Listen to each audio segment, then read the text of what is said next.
Hi, welcome to Sumi talkies. Arun Madheswaran direct ചെയ്ത DC എന്ന് പറഞ്ഞ സിനിമ ഒരുപാട് പേര് റെക്കമെൻഡ് ചെയ്തുകൊണ്ടാണ് ഞാൻ ഇല്ലാത്ത സമയമൊക്കെ ഉണ്ടാക്കി തിയേറ്ററിൽ പോയിട്ട് കണ്ടത്.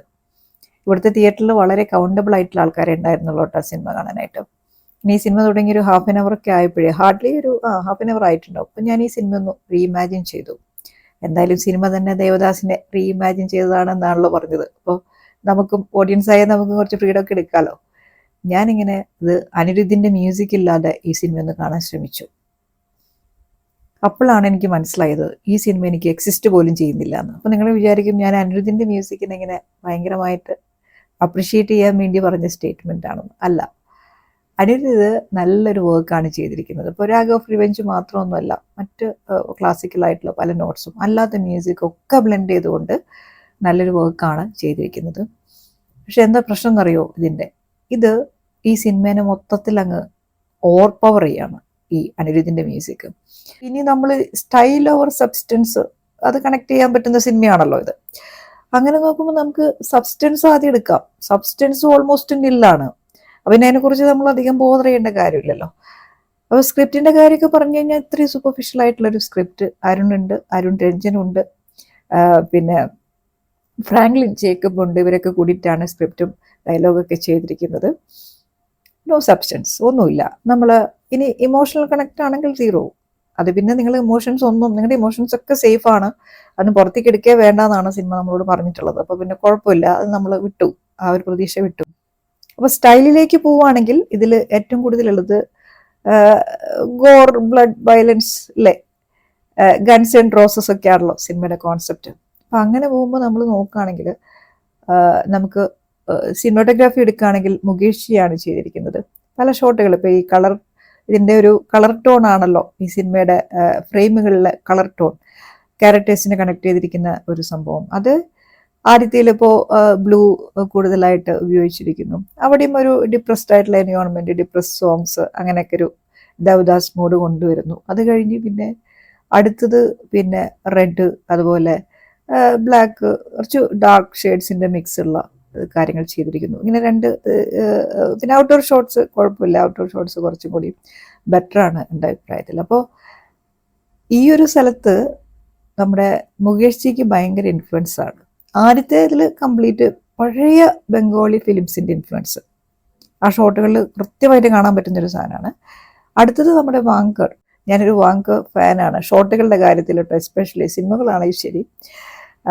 അപ്പോൾ പെട്ടെന്ന് നമുക്ക് സ്ട്രൈക്ക് ചെയ്യും ആ ഒരു ഇൻഡോർ ഷോട്ട്സ് ഉണ്ടല്ലോ, അവിടെ ഉള്ള ആ ഒരു ഡേഞ്ചർ സോൺ ക്രിയേറ്റ് ചെയ്യുന്നതും, അതിൽ ലവ് ആൻഡ് പ്രോസസ് ഉണ്ട്, പിന്നെ ആക്ഷനുണ്ട്, ഇങ്ങനെ പലതും. ആ ഒരു സംഭവം കറക്റ്റായിട്ട് ആ ടോണിലാണ് എടുത്തിരിക്കുന്നത്. ആക്ഷൻ കൊറിയോഗ്രാഫിയുടെ കാര്യം പറയാം. അതായത് ഓൾഡ് ആൻഡ് ന്യൂ ഒരു ബ്ലെൻഡാണ്, പക്ഷേ ഒരു സോളില്ല. നമുക്ക് കൂടുതലായിട്ടും നമുക്ക് ഈ ആക്ഷൻ സംഭവങ്ങൾ കാണുമ്പോൾ കിട്ടുന്ന ഫീൽ എന്ന് പറയുന്നത് പണ്ടത്തെ മാസ് ഹീറോ ഫിലിംസ് ഓർമ്മയില്ലേ, അതിലെങ്ങനെയാണ് ഹീറോ, സൂപ്പർ ഹീറോ അല്ലേ, പ്രണയപരവശനായി ഡിപ്രസ്ഡായി അതുപോലെ ആൽക്കഹോളിക് ഒക്കെ ആയിട്ട് നടന്നിരുന്ന ഇന്ത്യൻ സിനിമ ഏറ്റവും അധികം റൊമാൻറ്റിസൈസ് ചെയ്തിട്ടുള്ള നമ്മുടെ പഴയ ദേവദാസ് അല്ലെ. നല്ല അഡാപ്റ്റേഷൻസ് വന്നിട്ടുണ്ട്, നമ്മളതൊക്കെ എൻജോയ് ചെയ്തിട്ടുണ്ട്. അപ്പോൾ ഒരു 2026 റീഇമാജിൻ ചെയ്യുന്ന ദേവദാസിനെ കുറിച്ച് നമുക്കും ചില പ്രതീക്ഷകളൊക്കെ ഇല്ലേ.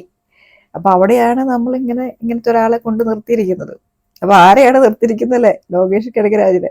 എന്നോട് പല ആളുകളും പറഞ്ഞ് ലോകേഷ് ഭയങ്കര നന്നായിട്ട് അഭിനയിച്ചിട്ടുണ്ട്. ഞാനിങ്ങനെ ആലോചിക്കായിരുന്നു, ഒരു സ്റ്റാമ്പ്ഡ് ആയിട്ടുള്ള ഒരേ ഒരു എക്സ്പ്രഷനാണ് ലോകേഷിന് ഈ സിനിമ മൊത്തം ഉള്ളത്. ആക്ഷനിലായാലും സെയിം റെപ്പറ്റേഷനാണ്. പിന്നെ ആൾ പേടിക്കേണ്ട കാര്യമില്ലല്ലോ. മൂപ്പരെ ഒരു ബറ്റാലിയൻ പോലീസ് നമ്മൾ സ്ക്രീനിലേക്ക് ഇറങ്ങി വന്നാലും മൂപ്പരെ തൊടാൻ പറ്റില്ല. എന്നാലും അപ്പോൾ ഇങ്ങനത്തെ ഈ ഒരു എക്സ്പ്രഷൻ തുടക്കം മുതൽ അവസാനം വരെ സെയിം എക്സ്പ്രഷൻ മെയിൻറ്റെയിൻ ചെയ്തതിനെയാണോ നമ്മൾ ഇനിയിപ്പോൾ അല്ലേ, അങ്ങനെ ക്യാരക്ടർ മെയിൻ്റനൻസ് നമ്മൾ പറയില്ലേ, ഇനിയിപ്പോൾ അതിനെയാണോ ഈ ഗ്രേറ്റ് ആക്ടിങ് എന്ന് വിളിക്കുന്നത് എനിക്കറിയില്ല. എന്തായാലും എന്നെ സംബന്ധിച്ചിട്ട് ഈ ഒരു സിനിമ വെച്ചിട്ട് ലോകേഷ് സ്വതവേ കുറച്ച് വിഷമത്തിലിരിക്കുന്ന ഒരു സമയമാണല്ലേ. ഒരുപാട് ട്രോളുകൾ, സിനിമകളൊന്നും അങ്ങനെ റീസെൻറ്റ് വർക്കായിട്ടില്ല. അതുകൊണ്ട് തന്നെ ഇനി ഞാനൊരു ഹീറോ മെറ്റീരിയലായിട്ട് ആക്ടിങ്ങിലേക്ക് ഇറങ്ങാം എന്ന് വിചാരിച്ച് ഇറങ്ങിയിട്ടുള്ളതാണ്. എന്നാലും നമുക്ക് ഈ ഒരു സിനിമ കണ്ടിട്ട് ജഡ്ജ് ചെയ്യാൻ പറ്റില്ല. ഇനിയിപ്പോൾ ഫ്യൂച്ചറിലെ കാര്യം നമുക്ക് പറയാൻ പറ്റില്ല, ക്യാരക്ടേഴ്സ് മാറുമായിരിക്കാം. പക്ഷെ എന്തായാലും ഈ സിനിമ കണ്ടിട്ട് എനിക്ക് അങ്ങനെ ഒരു ഫീലിംഗ് ഉണ്ടായിട്ടേ ഇല്ല. ഇപ്പൊ ദേവദാസ് ആയതുകൊണ്ട് തന്നെ നമുക്കൊരു ബാക്ക് സ്റ്റോറി ഒക്കെ പറയണല്ലോ. അപ്പൊ സിനിമ അങ്ങനെ ഒരു ബാക്ക് സ്റ്റോറി ഒക്കെ ക്രിഞ്ച് ബാക്ക് സ്റ്റോറി, ദേവദാസിന്റെ ബാക്ക് സ്റ്റോറി കേട്ടേ നമ്മൾ തന്നെ കരഞ്ഞു പോവും. അതുപോലത്തെ ഒരു സാധനമൊക്കെ ഉണ്ടാക്കിയിട്ടുണ്ട്. അത് കഴിഞ്ഞ് ദേവദാസിന് ഇനി രണ്ടോ മൂന്നോ സ്ത്രീകളൊക്കെ ആയിട്ട് കണക്ട് ചെയ്തില്ലെങ്കിൽ അതൊന്നും ശരിയാവാനാണ്. അപ്പോൾ നിങ്ങൾ ഇതൊക്കെ തപ്പി പിടിച്ചോളാം, ദേവദാസ് ബാക്ക്ഗ്രൗണ്ടൊക്കെ ഇത് കണ്ടുകൊണ്ട്. അതിൽ നമുക്ക് ആദ്യം വരുന്നത് സഞ്ജന കൃഷ്ണമൂർത്തിയാണ്. എനിക്ക് ഇഷ്ടമുള്ള ഒരു ആക്ട്രസ് ആട്ടോ. ചെയ്ത റോൾസിനോടൊക്കെ ഒരു ജസ്റ്റിസ് ഉള്ള ഒരാൾ, ഒരു പ്രസൻസ് ഉണ്ട്. അപ്പോൾ സഞ്ജന എനിക്ക് ഇതിൽ കണ്ടപ്പോഴും നല്ല ഇഷ്ടപ്പെട്ടു. ബേസിക്കലി ഇതിലൊരു ബിൽഡ് ചെയ്തിട്ടുള്ള ഒരേ ഒരു സീൻ ഇതാണെന്ന് പറയാം. അതൊരു ഡിപ്രസ് സോങ്സും ഡിപ്രസ്ഡ് എൻവയോൺമെന്റ് ഒക്കെ ആയിട്ട് ഒരു ഇൻസ്റ്റന്റ് കണക്ട് ഒക്കെ ആയിട്ട് ഒന്ന് ചെറുതായിട്ടൊന്ന് ബിൽഡ് ചെയ്ത് വന്നപ്പോഴേ അവിടെ ഒരു അനാവശ്യമായിട്ടൊരു ട്രോമ ക്രിയേറ്റ് ചെയ്യുക, ഫോഴ്സ്ഡ് വൺ. അത് കഴിഞ്ഞിട്ട് പിന്നെ ഈ ക്യാരക്ടർ പിന്നെ ഈ ക്യാരക്ടർ നില്ലാണ്. അപ്പോൾ പിന്നെ നമുക്കിനി അതൊരു പ്രതീക്ഷ വെക്കണ്ടല്ലോ, ഇനി അടുത്ത ആളിലേക്ക് പോവാം. അതാണ് ഏറ്റവും പ്രതീക്ഷയുള്ള ആള് നമ്മുടെ അല്ലേ, വാമിക കബി. അപ്പോൾ എനിക്ക് ഭയങ്കര ഇഷ്ടമായിട്ടോ വാമികേനെ. അപ്പം ഞാൻ ഈ സ്ക്രീൻ പ്രസൻസ് ഒക്കെ ഉണ്ട് കേട്ടോ ഈ സിനിമയിൽ. എനിക്ക് നല്ല രസമാണ് തുടക്കത്തിൽ അത് കാണുന്നത്. പക്ഷെ ഒരു ക്യാരക്ടർ കണക്ട് എന്ന് പറഞ്ഞ സാധനം, ഒരു ക്യാരക്ടറിനെ ഡെവലപ്പ് ചെയ്യാന്ന് പറഞ്ഞൊരു സംഭവം ഉണ്ടല്ലോ, വാമിക്കൊക്കെ വരുമ്പോൾ ചെയ്യാൻ പറ്റുന്നൊരു സംഭവം അതല്ല ഇവിടെ മറ്റേ നമ്മുടെ ഹീറോ ഗുഡ് ആൻഡ് ബാഡ് ആണ്, അഗ്ലി ഇല്ലെന്നേ ഉള്ളൂ. അപ്പോൾ ആ രണ്ട് സൈഡിൽ ഒരു സൈഡ്, ആദ്യത്തെ സൈഡ് കിട്ടിയ ഒരു ആളാണ് നമ്മുടെ വാമിക. അപ്പൊ ഈ ചന്ദ്ര എന്ന് പറഞ്ഞ ഈ ക്യാരക്ടറിന് ഈ ബ്രോദറിൽ കണക്ട് ചെയ്യുന്ന ഷോട്ടുകളൊക്കെ ഉണ്ടല്ലോ, ഒരു ഇൻഡോർ ഷോട്ടൊക്കെ വെച്ച് ഒരു കണക്റ്റൊക്കെ കൊടുത്തിരുന്നെങ്കിൽ നമുക്ക് പിന്നെയും അതിൽ ആ സ്റ്റോറിയൊക്കെ ഇങ്ങനെ ഫാസ്റ്റ് കട്ടിലൂടെ ഒക്കെ പറഞ്ഞു പോകുന്നൊക്കെ ഉണ്ടല്ലോ.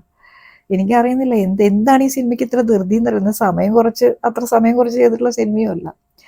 അപ്പൊ അങ്ങനെ കൊണ്ടുവന്നിട്ട് മെയിനായിട്ടുള്ളൊരു പ്രശ്നം മാമിക്ക് ഇതിൽ ആ ഒരു ക്യാരക്ടർ പിന്നെ ചെയ്തിട്ടില്ലെന്നല്ല ഞാൻ പറയുന്നത്. പക്ഷെ ലിപ് സിങ്കിങ് തമിഴ് അറിയേയില്ല. അപ്പോൾ അതുകൊണ്ട് എന്താണ് ഇങ്ങനെ പലാസിയുടെ ഒരു ഷോട്ട്, അതൊക്കെ നല്ല ഷോട്ടല്ലേ. പിന്നെ ഡോക്ടറെ മീറ്റ് ചെയ്യുന്നത്, അതൊക്കെ ആ ഒരു ആക്ടിങ് നമുക്കൊരു കാണിക്കാൻ പറ്റിയ സംഭവങ്ങളാണ് അതൊക്കെ. ആ ഷോട്ടിൻ്റെ ഒരു ക്രിയേഷൻ എന്ന് പറയുന്നത് അവിടെയൊക്കെ ആണെങ്കിലും ഇതേ ഒരു ഡോക്ടർ പിന്നെയും സഹിക്കാം. പക്ഷെ മറ്റേത് ലിപ് സിങ്കിങ്ങേ ഇല്ല. അത് മൊത്തത്തിൽ ഈ സിനിമയിൽ എനിക്ക് മാമിക്ക് എന്നെ കാണുമ്പോൾ എനിക്ക് ഈ ഒരു പ്രശ്നം ഭയങ്കരമായിട്ട് ഫീൽ ചെയ്തു. പിന്നെ ഗൺസ് ആൻഡ് റോസസ്, അയ്യോ ഒന്നും പറയണ്ട, എന്താണല്ലോ ഒരു ഫാൻസി പോലെ ഉണ്ട്.